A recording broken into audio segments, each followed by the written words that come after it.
আসসালামু আলাইকুম ওরহমতুল্লাহি ওয়াবারাকাতুহু। 1 মিনিট মাদ্রাসা ইউটিউব চ্যানেলে সম্মানিত দিনী ভাই বোনেরা, আশা করি আল্লাহ তাআলার অশেষ রহমতে ভালো আছেন, সুস্থ আছেন। আলহামদুলিল্লাহ। আজ 27শে মুহররম সোমবার, কষ্ট করে আসরের পর থেকে শুরু করে মাগরিব পর্যন্ত কিংবা মাগরিবের পর থেকে শুরু করে সারা রাতে ফজরের পরেও আপনারা এই ছোট্ট দোয়াটি মাত্র 11 বার পড়ে আল্লাহ তাআলার কাছে আপনার আশা আকাঙ্ক্ষাগুলোর কথা বলবেন।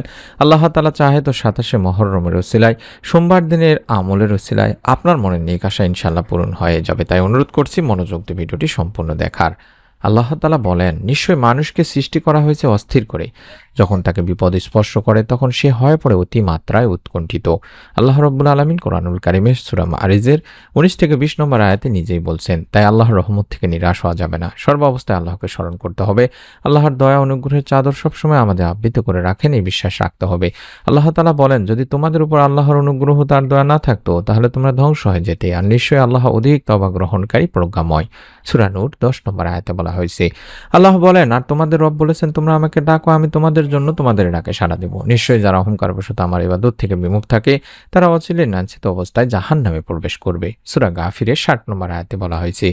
জীবনের ইচ্ছা পূরণের অনেক উপায় খুঁজে বেরিয়েছেন, মনের আশা পূরণ করতে অনেকের কাছে গিয়েছেন, গলায় তাবিজ ঝুলিয়েছেন, পীরের পা ধোয়া পানি খেয়েছেন, অনেক কষ্টে অনেক সাধন করছেন, সব কিছু থেকে বিফল হয়ে নিরাশ হয়ে পড়েছেন। অথচ এটা ভাবেননি যে মহান রব আল্লাহ ও তার রাসূল সাল্লাল্লাহু আলাইহি ওয়াসাল্লাম এই ব্যাপারে কি বলেছেন।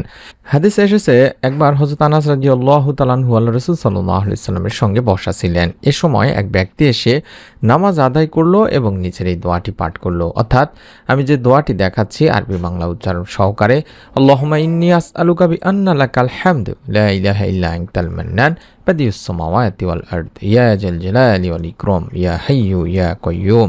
এই দোয়াটি পাঠ করতে হবে আমাদেরও দিনী ভাই বোনেরা। চাইলে আপনারা এই মুহূর্তে স্ক্রিনের মধ্যে দেখতে পাচ্ছেন আরবি বাংলা উচ্চারণ সহকারে স্ক্রিনশট নিয়েও রেখে দিতে পারেন। এই দোয়াতে আমরা বলছি, আমি দোয়াটি আবারও দেখাবো, কোনো সমস্যা নেই। আপনারা চাইলে তখনও মোবাইলের ছবি তুলে নিতে পারেন। এই দোয়ার অর্থই হচ্ছে, হে আল্লাহ, আমি তোমার কাছে প্রার্থনা করি, তুমি তো সব প্রশংসার মালিক, তুমি ছাড়া কোনো উপাস্য নেই, তুমি দয়াশীল, তুমি আকাশসমূহ পৃথিবীর একমাত্র সৃষ্টিকর্তা, হে মহান সম্রাট ও সর্বোচ্চ মর্যাদার অধিকারী, হে চিরঞ্জীব, হে সর্বময় ক্ষমতার অধিকারী। তখন নবীজি সাল্লাল্লাহু আলাইহি সাল্লাম বললেন, এ ব্যক্তি ইসমে আজম পড়ে দোয়া করেছে। ইসমে আজম মহান আল্লাহর এমন নাম যে নামে ডাকলে মহান আল্লাহ সাড়া দেন এবং যে নামে তার কাছে চাওয়া হলে তিনি সব চাওয়া পাওয়া পূরণ করেন। আবু দাউদ শরীফের একটি হাদিস। অর্থাৎ এই দোয়াটি হলো ইসমে আজমের দোয়া, দিনী ভাই বোনের। আর এই দোয়াটি পড়ে যদি কোনো মুমিন মুসলমান আল্লাহ তাআলার কাছে তার মনের ইচ্ছা, ভালো ইচ্ছা, নেক আশা আকাঙ্ক্ষাগুলো তুলে ধরে, রব্বুল আলামিন ইনশাআল্লাহ তা পূরণ করে দেন।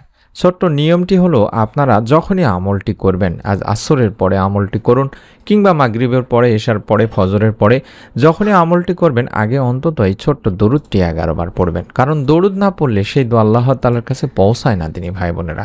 আমরা জানি দরুদবিহীন দোয়া আল্লাহ তাআলার কাছে পৌঁছায় না। তাই দোয়ার সময় অবশ্যই আল্লাহর প্রশংসার পাশাপাশি রাসূল পাক সাল্লাল্লাহু আলাইহি ওয়াসাল্লামের প্রতি দরুদ পড়তে হয়।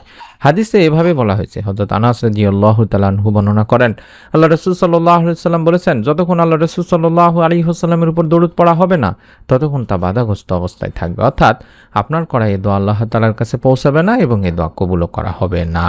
তাই তো আমাদের প্রথমত কাজ হলো আল্লাহুম্মা সাল্লি ওয়া সাল্লিম আলা নবিয়িনা মুহাম্মদ, এই ছোট্ট দরুদটি মাত্র 11 বার পড়ে নেওয়া। আবারও বলছি, যখনই আমলটি করবেন 11 বার আগে ছোট্ট দরুদটি পড়বেন, তারপরে মাত্র 2-3 বার পাঠ করবেন, আল্লাহুম্মা ইন্নী আসআলুকা বিআন্না লাকাল হামদ লা ইলাহা ইল্লা আনতাল মান্নান বাদিউস সামাওয়াতি ওয়াল আরদ ইয়া জাল জালালি ওয়াল ইকরাম ইয়া হাইয়্যু ইয়া কাইয়্যুম। আমি আবারও বলছি, আল্লাহুম্মা ইন্নী আসআলুকা বিআন্না লাকাল হামদ লা ইলাহা ইল্লা আনতাল মান্নান বাদিউস সামাওয়াতি ওয়াল আরদ ইয়া জাল জালালি ওয়াল ইকরাম ইয়া হাইয়্যু ইয়া কাইয়্যুম। এভাবে পড়ার পরে দুইখানা হাত তুলে আল্লাহ তাআলার কাছে প্রথমেই দোয়ার শুরুতে প্রশংসা করবেন। আল্লাহর প্রশংসা হিসেবে সূরা ফাতিহা পড়তে পারেন।